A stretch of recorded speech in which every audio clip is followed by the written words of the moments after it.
آخرت نہیں سنواری، وہ مقصد حیات کو بنانے میں ناکام ہو گیا، لیکن اس کے لیے یہ سب سے بڑا خسارہ ہے کہ اس مہلت کے بعد پھر کوئی مہلت نہیں، یہی ایک مہلت ہے۔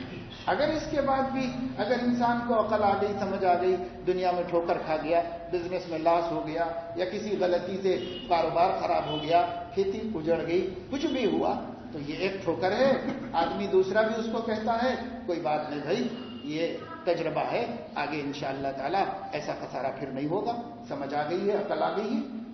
تو اگر بعد میں مہلت ہے تو تسلی ہو سکتی ہے، لیکن جس مہلت کے بعد مہلت نہیں ہے اس کے لیے ہم کیسے تسلی کا سامان کریں گے؟ اس کے بعد تو کچھ بھی نہیں ہوگا۔ آدمی کہے گا ربنا ابصرنا وسمعنا فرجعنا نعمل صالحا انا موقنون، تو اللہ فرمائیں گے اب یقین آنے سے کیا ہوگا؟ فرعون کو تو آیا تھا نا یقین، اس نے کہا آمنت برب ہارون و موسیٰ، اللہ نے فرمایا الآن وقد عصیت قبل وکنت من المفسدین، اب کچھ فائدہ نہیں۔ اس لیے ہم اس گھڑی کا انتظار نہ کریں۔ اللہ نے سینکڑوں ہزاروں نعمتیں دی ہیں، قرآن کریم میں مختلف طریقوں سے اللہ تعالیٰ نے سمجھا کر ایک دو جگہ پر یہ بھی سوال فرمایا فَبِأَيِّ حَدِيثٍ بَعْدَ اللَّهِ وَآيَاتِهِ يُؤْمِنُونَ فَبِأَيِّ حَدِيثٍ بَعْدَهُ يُؤْمِنُونَ، اللہ تعالیٰ نے سوال فرمایا اب اور کیا باقی رہ گیا ہے سمجھانے کے واسطے؟ اب اور کون سا طریقہ رہ گیا ہے تمہاری فہم کے مطابق اور تمہاری گٹی میں اتارنے کے لائق؟ اور کون سا طریقہ رہ گیا ہے؟ اللہ جس نے انسان کو پیدا فرمایا، جتنے طریقوں سے انسان سمجھ سکتا تھا ان تمام طریقوں سے قرآن میں حقیقتوں کو بیان کر کے اب سوال فرمایا اب اور کس بات کا انتظار ہے؟ اب اور کس بات پر انتظار ہے کہ اس کے بعد ایمان لاؤ گے؟ اب تو موت ہی کا انتظار ہے، اور موت کے بعد ایمان نہیں لاؤ گے تو کیا فائدہ ہے؟ اس لیے ہمیں اس کی فکر کرنی چاہیے۔ قرآن کریم کی اس آیت میں اللہ پاک نے ارشاد فرمایا ہے اے ایمان والو، اپنے آپ کو اور اپنے گھر والوں کو جہنم کی آگ سے بچاؤ۔ اس کا ایندھن آدمی اور پتھر ہے، اس پر ایسے فرشتے ہیں جو مزاج کے اعتبار سے تند خو ہیں اور سخت گیر فرشتے ہیں، ایسے فرشتے مقرر ہیں۔ امام قرطبی نے اس آیت کے تحت یہاں پر ایک روایت نقل کی ہے اور فرمایا ہے کہ ان فرشتوں کے بارے میں نبی کریم صلی اللہ علیہ وسلم نے خبر دی ہے کہ وہ فرشتے جو جہنم پر مقرر کیے گئے ہیں خلقت من غضب الرب، ان کی اصل پروردگار کا غصہ ہے۔ جیسے ہم مٹی سے پیدا ہوئے ہیں اور کوئی مخلوق آگ سے پیدا ہوئی ہے، کوئی مخلوق نور سے پیدا ہوئی ہے، اور یہ جو مخلوق ہے جو جہنم پر مسلط کی گئی ہے یہ غضب رب سے پیدا ہوئی ہے۔ اللہ کا غصہ ان کا میٹیریل ہے، ان کی اصل ہے، اس سے پیدا ہوئے ہیں، اور جو اللہ کے غضب کی صفت سے پیدا ہوئے ہوں ان کا کیا حال ہوگا؟ ان سے کیا رستگاری ہو سکتی ہے؟ ان سے کیا دوستی ہو سکتی ہے؟ ان سے رحم کی کیا توقع ہو سکتی ہے؟ حدیث کے مطابق 500 سال کی فریاد پر بھی ان کو رحم نہیں۔ ایک روایت میں ہے کہ جہنمی حیران پریشان ہوں گے اور آپسی میں مشورہ کریں گے کہ ارے بھائی اس مصیبت سے نجات کیسے؟ کوئی تو فریاد سننے والا نہیں، تو وہ لوگ آپس میں یہ طے کریں گے خوب ادھم مچاؤ، خوب شور کرو، ایجیٹیشن کرو، جیسے دنیا میں حکومتوں کو جھکا لیتے ہیں شور ہنگامے کے ذریعے۔ تو سب مل کر جہنم سر پہ ہوگا، اتنا شور ہنگامہ جہنم میں ہوگا، لیکن 500 سال کے اس ایجیٹیشن کا فرشتے پر ایک مچھر کے پر کے برابر بھی اثر نہیں ہوگا۔ وہ فرشتے کچھ اس سے متاثر نہیں ہوں گے، وہ تو اس کے عادی ہی ہوں گے۔ تو پھر ان لوگوں کا مشورہ ہوگا کہ بھئی اس سے تو کوئی مسئلہ حل نہیں ہوا، تو وہ آپس میں طے کریں گے کہ صبر کر لینا چاہیے، چپ چاپ ہو جائیں، شاید رحم آ جائے ہمارے اوپر فرشتوں کو۔ تو 500 سال تک خاموش آگ کو، مصیبت کو، تکلیف کو، اذیت کو برداشت کرتے رہیں گے، اف نہیں کہیں گے، تاکہ فرشتوں کو رحم آ جائے۔ مگر جو خلقت من غضب الرب ہیں ان کو اس پر کیا رحم آئے گا؟ ان کو پھر بھی کوئی رحم نہیں آئے گا۔ اس لیے وہ جہنم ہے۔ اللہ اکبر! ہم تو چائے ذرا سی گرم پی لی اچانک تو 3 دن تک ہماری زبان پر کوئی کھانا نہیں چلتا. پانی پیتے ہیں تو تکلیف ہوتی ہے. ہم روٹی کھاتے ہیں تو زبان جلتی ہے. کیوں؟ اس لیے کہ گرم فوڈ چائے کا ہم نے پی لیا جلدی کے مارے. کیا ہم لوگ جہنم کے ماء حمیم کو برداشت کر سکتے ہیں؟ جس کے پینے پر مجبور ہو کر پی لے گا، لیکن جب وہ پیالہ منہ کے قریب کرے گا تو اس کے چہرے کی کھال جھلس کے اس کو گر، اتنا گرم پانی، ماء یشوی الوجوہ، چہرہ جل جائے گا، جھلس جائے گا، پھر بھی پیے گا تو اس کی آنتیں فتقطعت امعاؤہم، اس کی آنتیں کٹ کٹ کر کے ہر سوراخ سے نکلنے لگے گی، باہر آنے لگے گی. اتنی بڑی تکلیف کیا ہم گوارا کر سکتے ہیں؟ لیکن اس کے باوجود ہم اپنے کو اور اپنی اولاد کو جہنم کی آگ سے بچانے کی کوئی فکر نہیں کرتے. سردی سے بچانے کی فکر کر رہے، گرمی سے بچانے کی فکر کر رہے. سرما بھی شروع ہونے لگا ہے، بس بازار میں مال آ گیا ہے اور ہر شخص کو فکر ہے بٹیا کے پاس سوٹر ہے کہ نہیں، بیٹے کے پاس سوٹر ہے کہ نہیں، گڑیا کے پاس یہ ہے کہ نہیں، اور گڈے کے پاس وہ ہے کہ نہیں، اور ہماری بیوی کے پاس سوٹر ہے نہیں، بھائی پرانا والا چھوٹا تو نہیں ہو گیا. ہر چیز کی فکر ہو رہی. متوسط بھی کر رہا ہے، امیر بھی کر رہا ہے، غریب بھی کر رہا ہے. اپنی اپنی حیثیت سے سب سردی کے عذاب سے بچنے کی فکر کر رہے ہیں، لیکن وہ سردی جو جہنم میں ہوگی، وہ گرمی جو جہنم میں ہوگی، اس کی فکر کسی کو بھی نہیں. بیوی پڑی سوتی رہتی ہے، فجر چھوڑ دیتی ہے، بچے اٹھتے نہیں، نمازیں نہیں پڑھتے، اور جو چاہے کرتے ہیں، اور طرح طرح کی آفات میں خرافات میں مبتلا ہیں. جس کے ہاتھ میں دیکھو موبائل ہے، جس کو دیکھو طرح طرح کی برائیوں کے اندر مبتلا ہیں.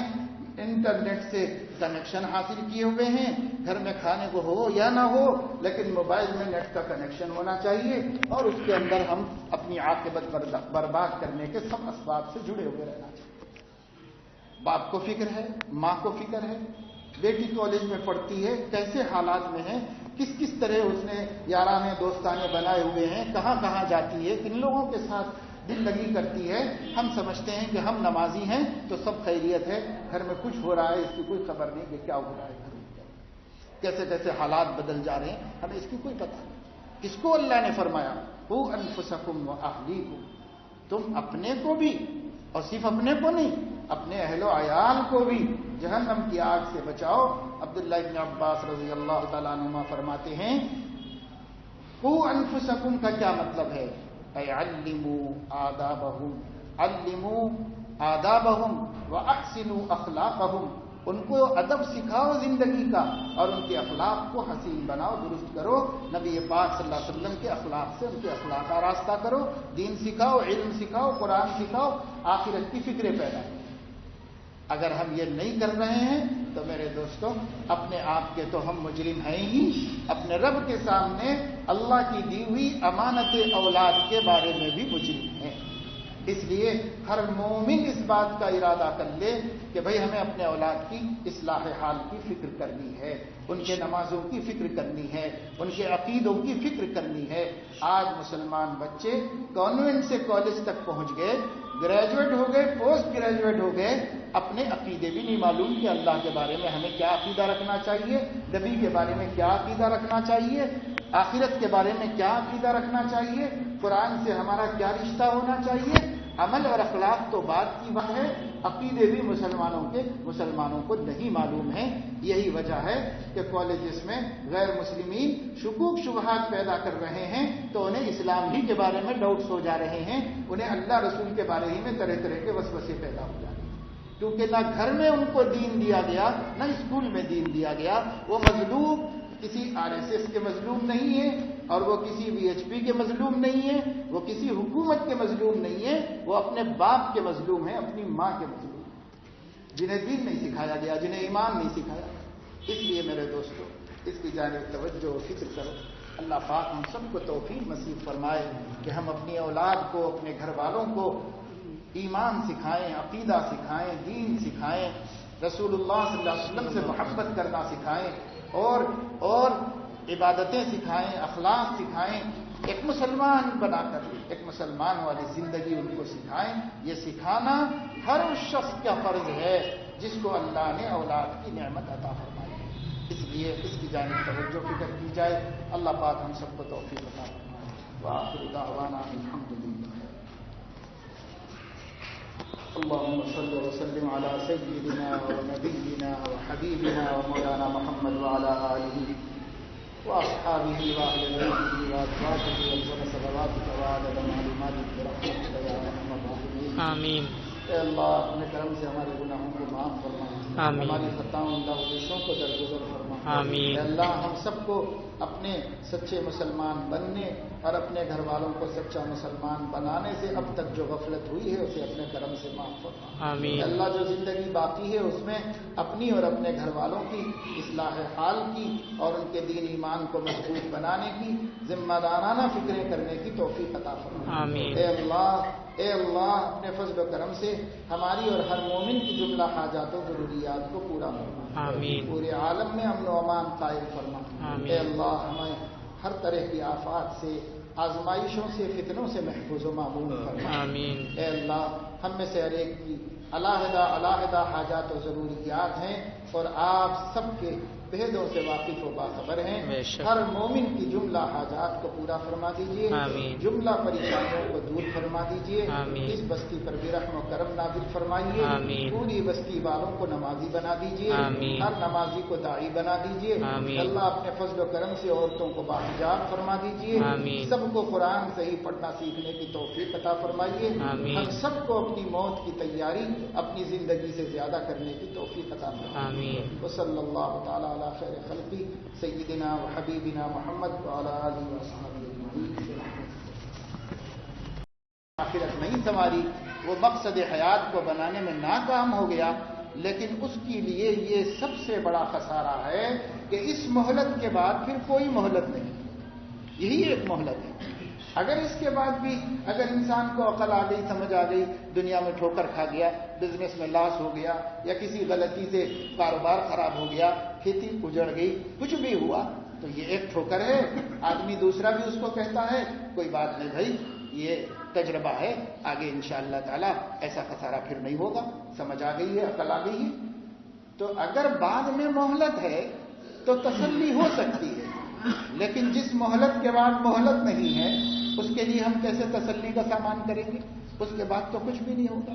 آدمی کہے گا ربنا ابصرنا وسمعنا فرجعنا نعمل صالحا انا موقنون, تو اللہ فرمائیں گے اب یقین آنے سے کیا ہوگا. فرعون کو تو آیا تھا نا یقین, اس نے کہا آمنت برب ہارون وموسیٰ. اللہ نے فرمایا الآن وقد عصیت قبل وکنت من المفسدین, اب کچھ فائدہ نہیں. اس لیے ہم اس گھڑی کا انتظار نہ کریں. اللہ نے سینکڑوں ہزاروں نعمتیں دی ہیں. قرآن کریم میں مختلف طریقوں سے اللہ تعالیٰ نے سمجھا کر ایک دو جگہ پر یہ بھی سوال فرمایا فَبِأَيِّ حَدِيثٍ بَعْدَ اللَّهِ وَآيَاتِهِ يُؤْمِنُونَ.